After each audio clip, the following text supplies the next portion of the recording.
Order! Order! You are an incorrigible delinquent at times. Behave yourself, man!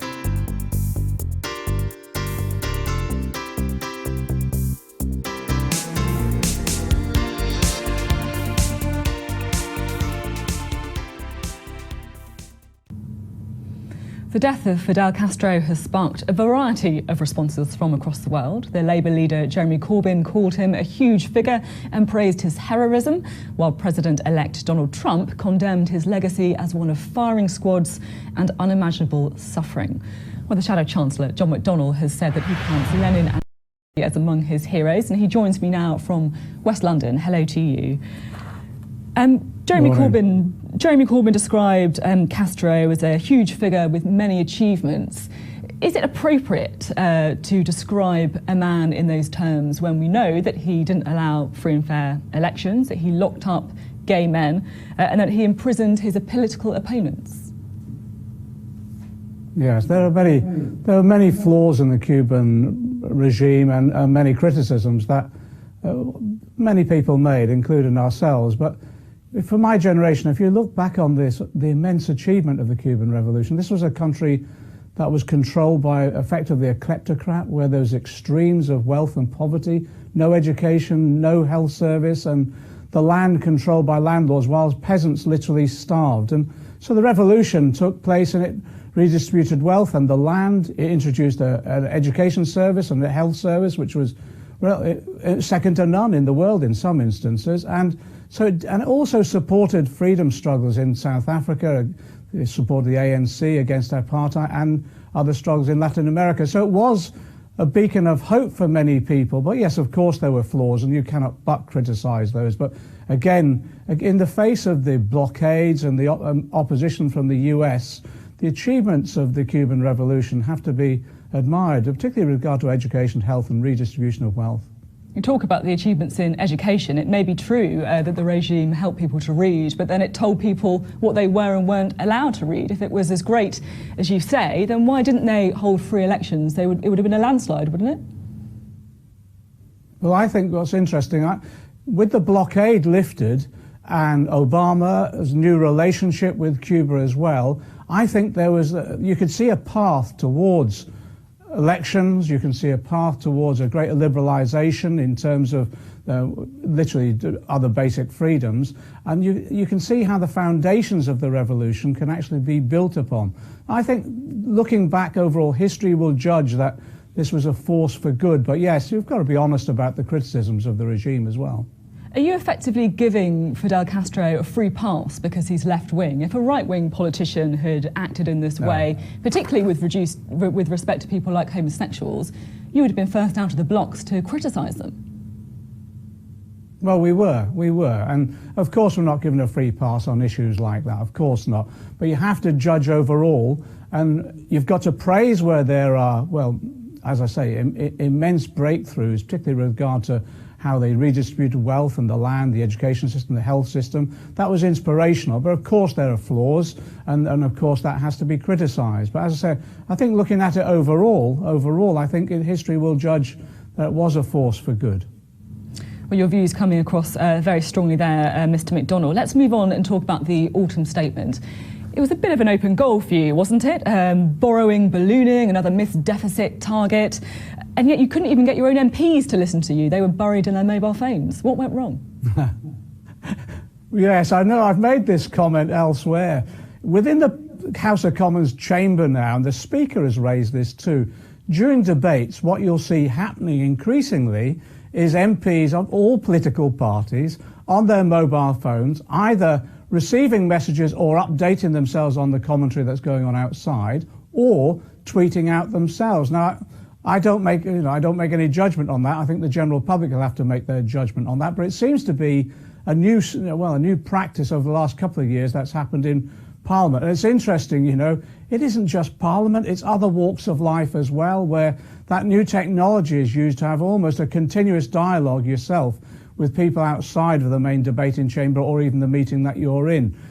As I say, I think it's up to the public to decide. But what was interesting enough on the autumn statement, I think we did get our messages across very clearly. In fact, you've just quoted them back to us. We said that the government on its own metrics had failed on every target, on debt and deficit and the welfare cap, and on all the other metrics about how the economy was going in terms of wages growth and business investment. It was failing on those as well. And I think that message has come across loud and clear. But also, I think there's a real disillusionment with what happened on Wednesday as well. All those promises from the government about helping, the just about managing well, all those promises were basically broken. In fact, we're finding that people could lose up to a couple of £1,000 a year now. Even the so-called living wage increase was not what was promised, and people are losing money as a result of that. So I think we did get the message across on all the government's metrics, and I think increasingly now what we're finding is that the government's autumn statement proposals are being exposed and promises being broken. You've raised one as well, which was hidden in the commentary around the autumn statement, which is about the triple lock on pensions. Pensioners now who, as a result, I believe, as a result of the Labour government that was in place, actually have been lifted largely out of poverty. Many of them still struggle, but we've improved a lot of pensioners in our society dramatically, particularly under a Labour government. But now the triple lock is threatened, and as a result of that, what we're seeing is pensioners fearful about their futures. You talk about the public being the opinion that matters to you, but actually if you look at some of the polls, things are pretty gloomy on your own ratings. Sky data say that 36% of people trust Philip Hammond to run the economy compared to just 7% saying you. 7%, that's pretty low. Yes, it is, but look back on the polls, there's continuing polls since 2007, 2008, and literally that's been this case all the way through, and that's because I think it's because Labour were in power during the period of the crash. They didn't cause the crash. That's the narrative that was developed, and it was wrong. The deficit before the crash didn't cause the crash. It was crash that caused the deficit.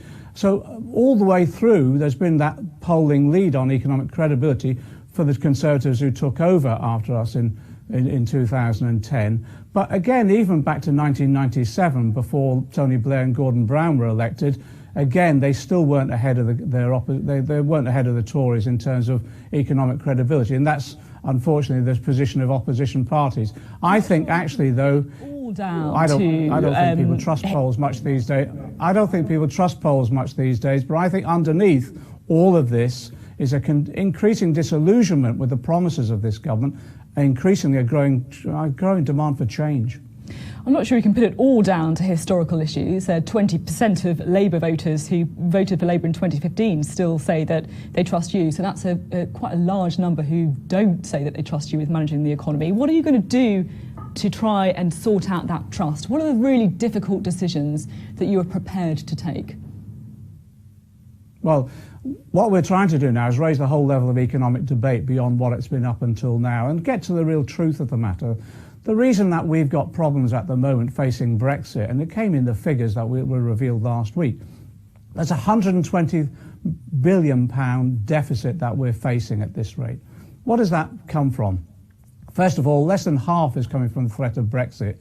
The rest is coming from the mismanagement of the economy since 2010. How has that been mismanaged? Well, first of all, an unfair taxation system where there's been tax cuts for the wealthy and, unfortunately, cuts in terms of benefits and public services for the rest of us.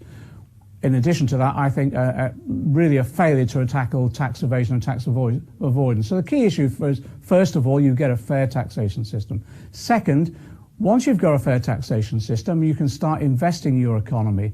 Now, last Wednesday, we heard from the Chancellor that there will be some investment, but nothing on the scale that's needed. And we've had 6 wasted years. That's why we're so unprepared for Brexit and ill-equipped.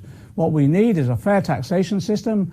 Then you use those resources to actually grow the economy by investment. And as a result of growing the economy, you can afford the public services that you need. Let's talk specifically about policy, because you've been very clear that Labour needs to be a government in waiting with policies ready to be taken off the shelf in the event of a general election, which there is a chance, of course, next year that there could be a general election. So what exactly is Labour's policy on the biggest issue of all, on Brexit? Are you in favour of staying in the single market, of being in the customs union, or of being outside so that you can strike free trade deals on your own? Okay, well, we set out red lines. I did a speech a week after the referendum. So we were very clear then. The red lines are these. Let me run through them with you. First of all, access to the single market. That's what we want. So access to the single market. You want to be in the single market. Is that right? You're saying that you want to be in the single market. Is that right? Are you saying that you want to be in the single market? We want access to the single market. Ideally, I'd like membership, but I don't think we can go that far in terms of what political support there is. So access to the single market as a minimum. We want also to ensure that we get access to our financial services because they're a key sector for our economy. We want also to preserve the rights of UK citizens in the EU as well as EU citizens here.